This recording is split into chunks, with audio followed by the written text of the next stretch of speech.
Říkali pojď na Insta, já jsem řekl ne. Šťouchni na FB frienda, já jsem řekl ne. Říkali piš na Twitter, já jsem řekl ne. Připni na ksichcí filtr, já jsem řekl ne. Sítě sociální. Já nechci. A selfie populární. Já nechci. Samolepky k popukání. Ne, nechci. Nafotit stravování. Já nechci. Livestreamy. Nechci. Musically. Nechci. Lajkovat, screenovat výstřih. Nechci fakt, ne. No tak s tímhle přístupem kamarádi nepůjdem. Ale já chtěl zůstat tvůj dobrý kamarád.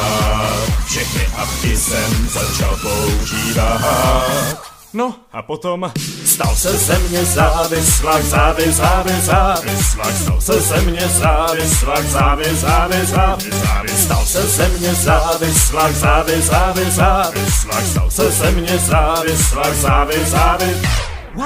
nebuď tolik na Insta, já jsem řekl ne. Nešťouchej mě na FB, já jsem řekl ne.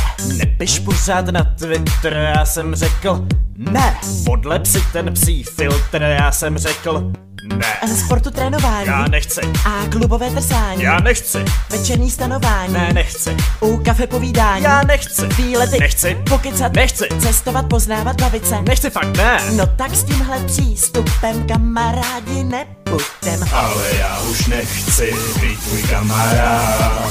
Na Facebooku jich mám 650. No, takže nazdar. Stal se ze mě závislák, závislák. Stal se ze mě závislák, závislák. Stal se ze mě závislák, závislák. Stal se ze mě závislák, závislák. Závislák.